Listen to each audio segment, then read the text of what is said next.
Bueno, tenemos la última intervención. Les presento a Carlos Villaseñor. Él es consultor internacional en materia de políticas culturales para el desarrollo sostenible. Forma parte del grupo de expertos UNESCO-UE en gobernanza cultural y economía creativa de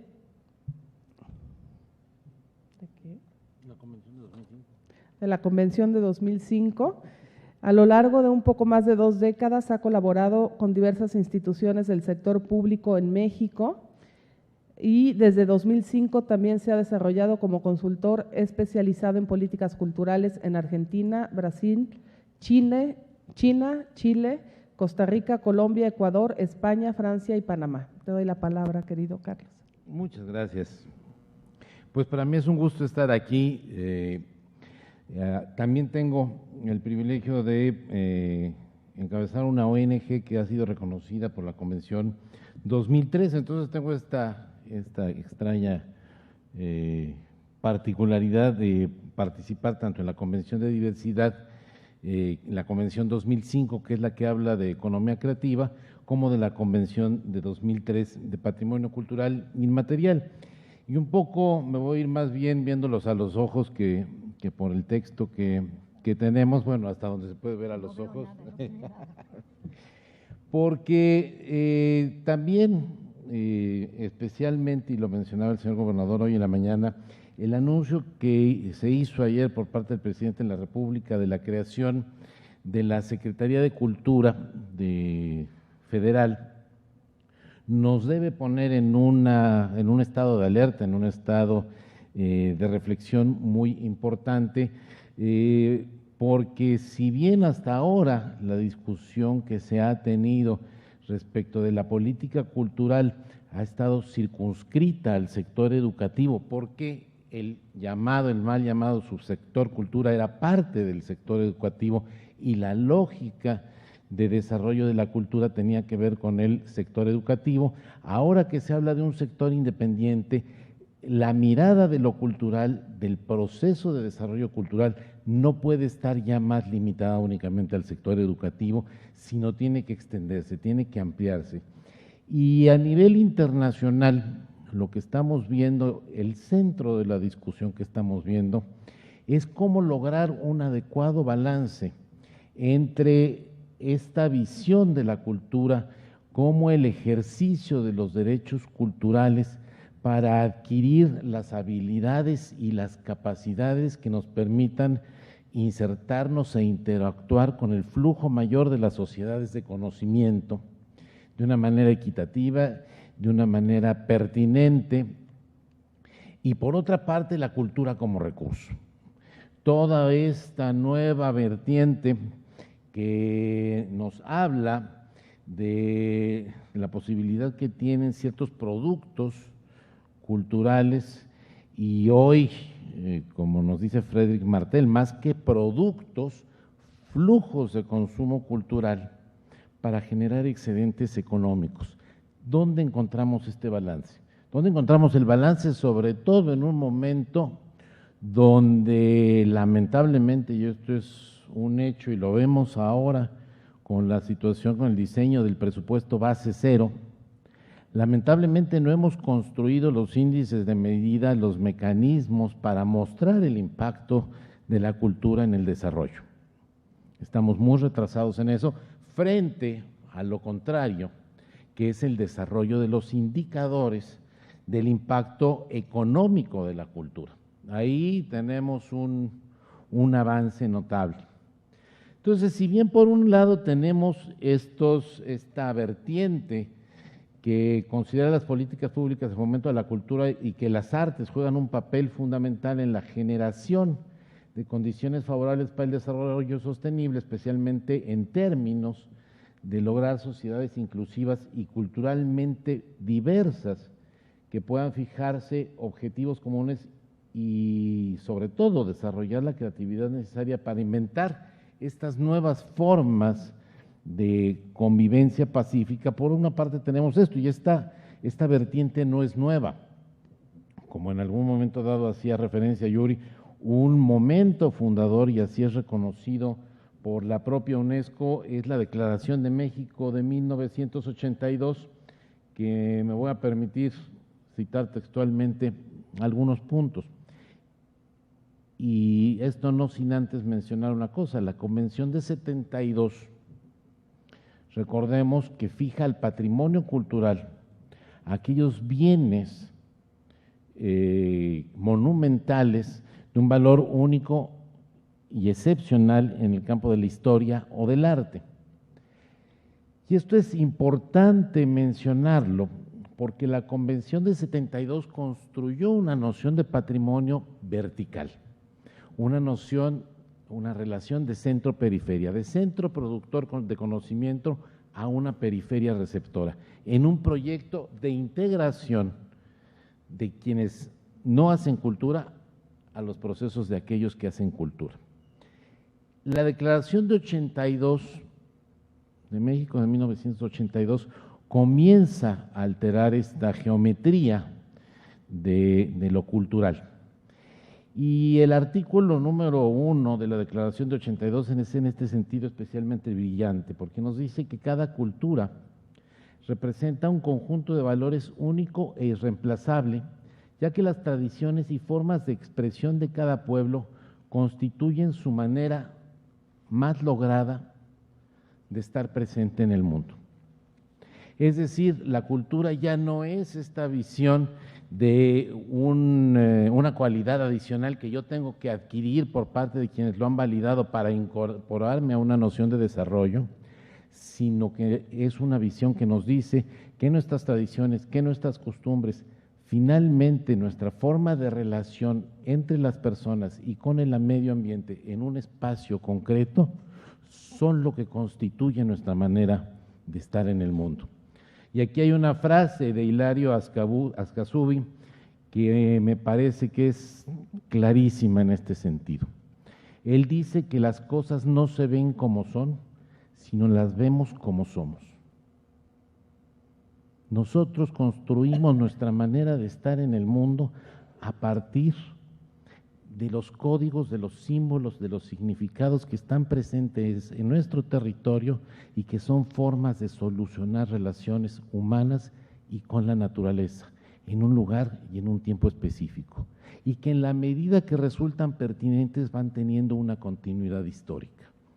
De allí se derivan dos consecuencias clarísimas. Uno, la estrechísima vinculación de la cultura con el desarrollo, porque nosotros definimos el sentido de nuestro desarrollo a partir de nuestra manera de estar en el mundo, de los símbolos, de los códigos, de los significados que nos cohesionan y que nos marcan desde dónde y aún hacia dónde llegar con esas personas y en ese entorno natural. Pero nuestra noción de desarrollo está determinada por lo que hemos visto, por lo que hemos olido, por lo que hemos probado. Esta visión de cultura y desarrollo es lo que explica, en el fondo, que el derecho a la cultura sea un derecho humano. Erróneamente se ha interpretado, especialmente en nuestro país, que el derecho de acceso a la cultura es la posibilidad que tenemos cada uno de nosotros juntarnos debajo de Conaculta y pedir boletos para la ópera. Perdón, eso es ridículo. El derecho de acceso, de participación y de disfrute de la cultura es el derecho que tenemos cada uno de nosotros de acceder a la diversidad de símbolos, códigos y significados para construir nuestra manera propia de estar en el mundo. Y si se nos niega el acceso a la cultura, se nos niega la posibilidad de construir una representación propia y una manera de estar. Esa es la importancia de los derechos culturales. Y sin embargo, repentinamente, nos encontramos con una moda, porque yo no puedo llamarlo de otra manera, aunque finalmente es explicable. En el 2001, y aunque no hay un consenso sobre esto, John Hawkins publica un libro en el año 2001, que se llama La economía creativa cómo hace la gente dinero de sus ideas. En términos generales, el libro reconoce que si bien la creatividad es una capacidad universal, es aquella que se hace aprovechable a través de los instrumentos de la propiedad intelectual industrial, la que puede convertirse en motor de un mercado moderno, floreciente y competitivo. Esta idea es muy importante porque hace dependiente el valor de la creatividad de tres factores. Uno, la posibilidad de obtener la titularidad de la propiedad intelectual o industrial. Digámoslo de manera sencilla, acudir ante el registro público del derecho de autor y registrar yo soy el creador de esta obra, o acudir ante el registro de propiedad industrial y decir yo soy creador de este proceso, de esta idea de confección. Dos, de las posibilidades que tiene esa propiedad intelectual de ser reproducida en serie y de forma masiva. Y tres, del monto de los recursos económicos obtenidos a partir de la explotación de los derechos económicos derivados de esa titularidad. Es decir, la creatividad que es valiosa es aquella que podemos registrar, que podemos reproducir y que puede ser explotada mediante el intercambio de un recurso. La creatividad que no corresponde a estas tres categorías es irrelevante para la economía creativa. Si mi manera de expresar mi espíritu no puede ser registrada, no puede ser reproducida digitalmente en serie y no puede ser explotada, resulta relevante para la economía creativa. Y debemos recordarlo cuando Ernesto Piedras nos dice, es que la aportación económica del derecho de autor a la cultura es el 6.7%. Y como le dije a Ernesto Piedras, y después de que viajaste por toda la República fue que dijiste que incrementó al 7.2% del PIB. Porque cómo le ha llevado esa idea a todas partes.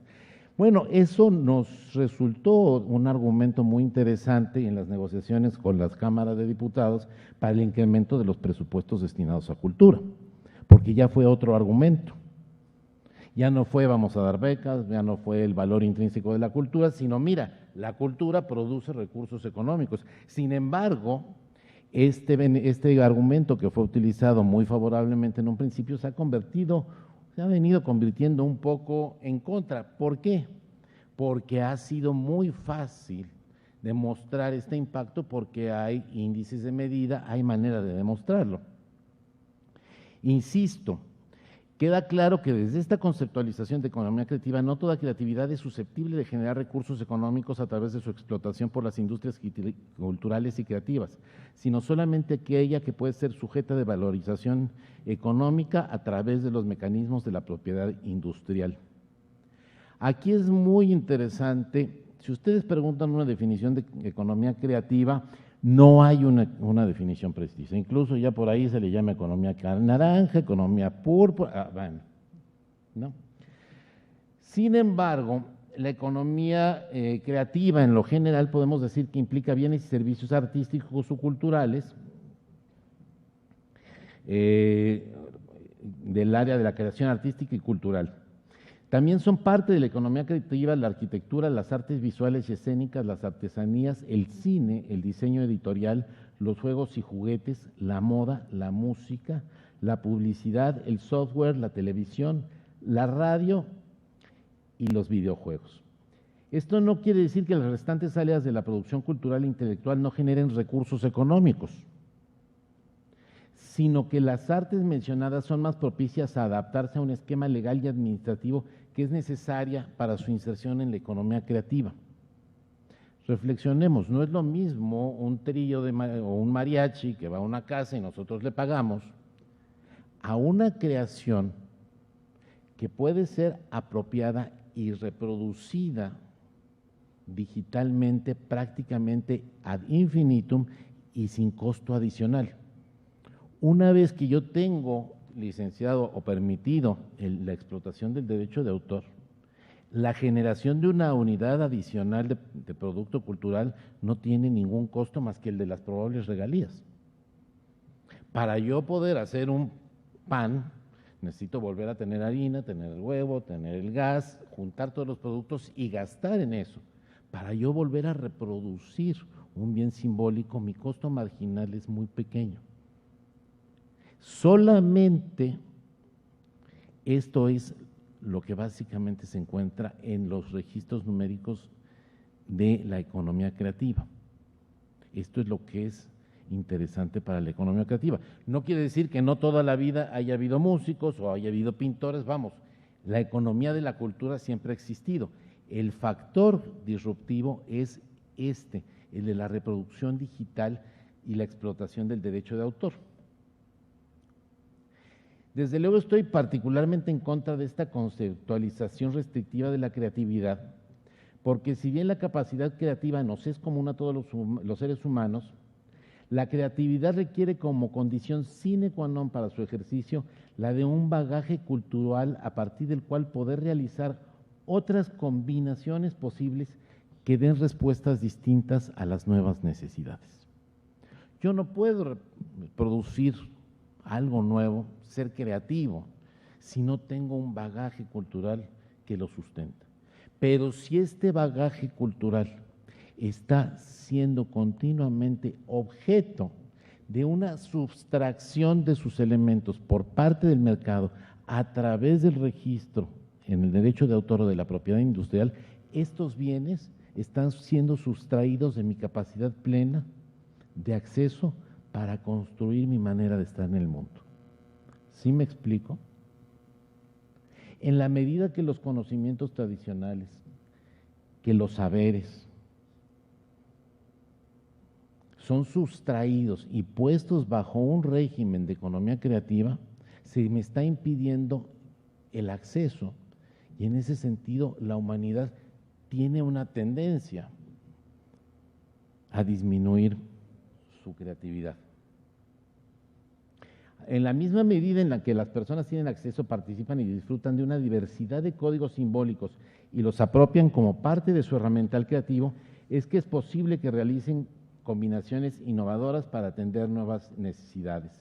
Desde la comida más sencilla hasta la máquina más compleja son producto de una larga sucesión de combinaciones creativas innovadoras surgidas de un bagaje cultural acumulado en un territorio y en un tiempo concretos. Sin embargo, ¿qué nos estamos viendo y qué está sucediendo ahora? Paradójicamente, antes éramos promotores culturales, ahora somos gestores culturales. Es decir, ya no promovemos el desarrollo cultural, sino gestionamos proyectos. Y la diferencia es sustancial, pero no es el momento de entrar en ello.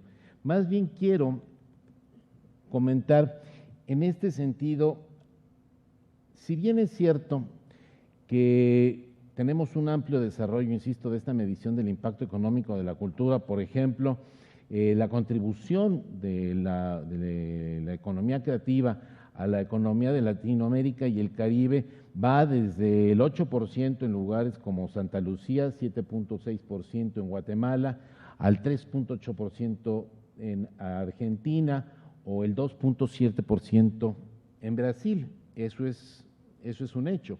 Sin embargo, para América Latina, y esto también es interesante reflexionarlo, si bien del total de las exportaciones de la economía creativa representan el 3.4% del Producto Interno Bruto a nivel mundial, con un valor de 406,000 millones de dólares, las economías desarrolladas se llevan prácticamente el 60% de estos bienes.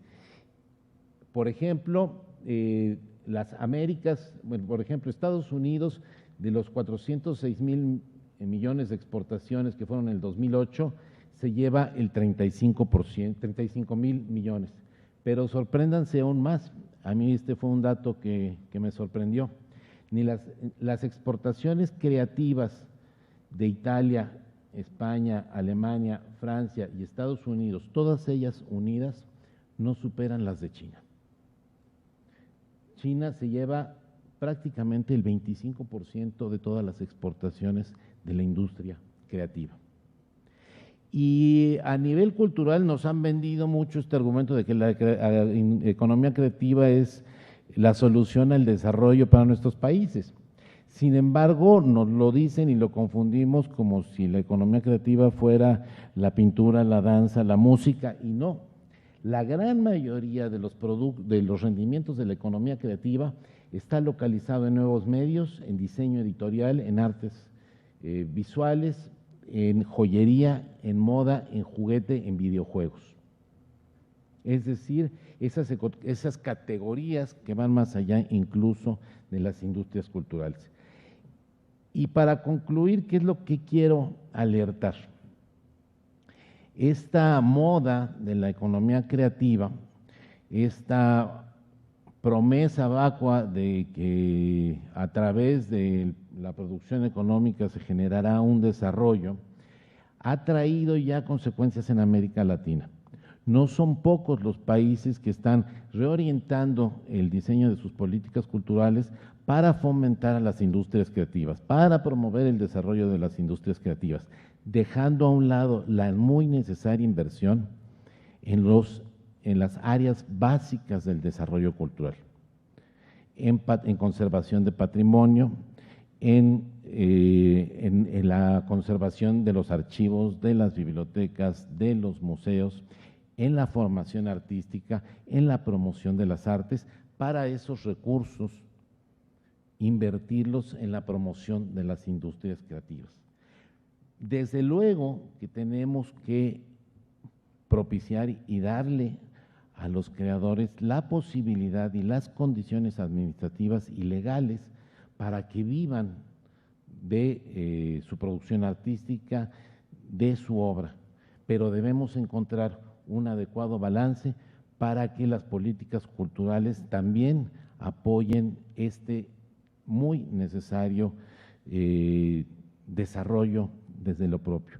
Y para ello no encuentro nada mejor que, como se ha venido comentando aquí, poner sobre la economía creativa el gran paraguas del desarrollo sostenible, de la Agenda 2030 para el desarrollo sostenible, que en esencia de lo que se trata es de que podamos, en primer lugar, aprovechar los recursos presentes sin demérito de su uso por las generaciones futuras, y lo más importante, que es lo segundo, que las 4 dimensiones que desde el sector cultura reconocemos para el desarrollo, que es el desarrollo económico, el ambiente sustentable, el reconocimiento de los derechos humanos y el desarrollo cultural, tienen que desarrollarse armónicamente, no pueden estar separados uno de otro. El desarrollo económico tiene que propiciar el desarrollo ambiental, el desarrollo de derechos humanos y el desarrollo cultural. Y a su vez, cada una de estas esferas tiene que estar armónica y balanceada con los otros. No estamos hablando de un cambio de estética, no estamos hablando de una nueva preferencia cultural, estamos hablando de la inminente necesidad, de la gran necesidad que tiene la especie humana de encontrar otro modelo de desarrollo. Y para mí, y fijamos en ello nuestras esperanzas, la Agenda 2030 del desarrollo sostenible y la participación del sector cultura en el cumplimiento de sus metas representa una gran esperanza. Muchas gracias.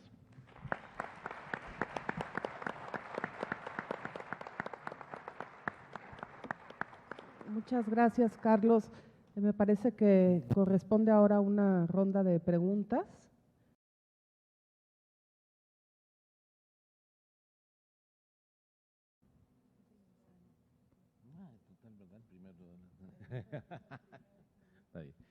Bueno, en términos muy generales, a mí me gustaría comentar, y estuve en el jurídico del INAH y ahí tengo enterrado el ombligo, y para mí el INAH sigue siendo mi casa, pero debemos reconocer que sobre todo en términos de patrimonio cultural inmaterial, todavía cargamos una tradición en México de nuestra propia definición de patrimonio cultural, que tiene que ver con lo arqueológico, con lo histórico, con lo artístico, y que en su momento de manera muy fuerte, pero cada vez menos, estaba estrictamente vinculado con la construcción de un proyecto político, y donde la conservación, la preservación, la consolidación de esos bienes testimoniales, de factores reales de poder, era una necesidad, insisto, prácticamente política, y en ese sentido nuestra noción de patrimonio cultural está estrictamente vinculada a la consolidación, conservación, preservación, mantenimiento de la originalidad, la inamovilidad.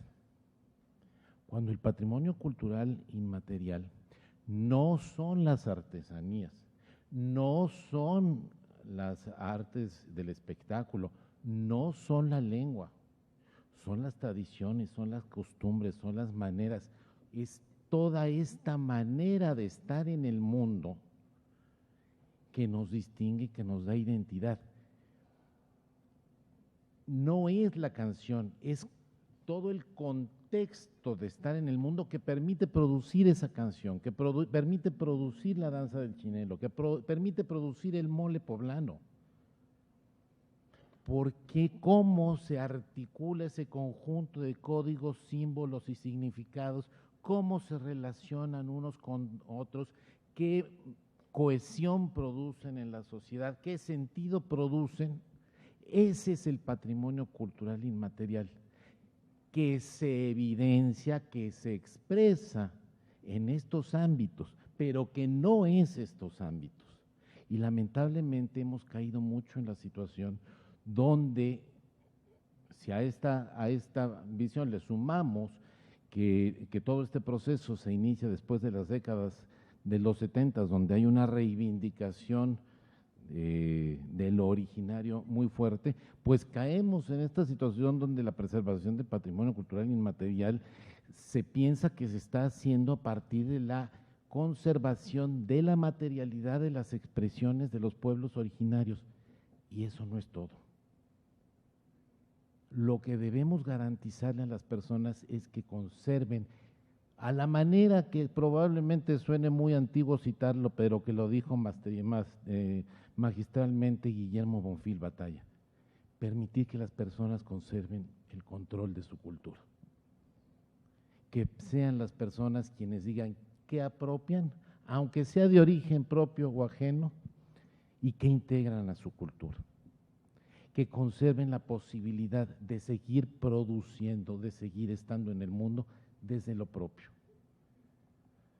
Y esto nos lleva a muchos conflictos muy fuertes y muy cotidianos, porque vamos, y a nosotros que estamos en el sector cultura nos dicen, es que vas a ser juez de las ofrendas tradicionales del Día de Muertos. Y entonces va uno a ver a la ofrenda y sacrilegio. En la ofrenda hay una botella de Bacardí, de Coca-Cola, pero no hay calabaza en tacha. ¿Cómo es posible que no se preserve la originalidad de esto? Bueno, ¿saben qué? Resulta que el muerto era bien borrachote.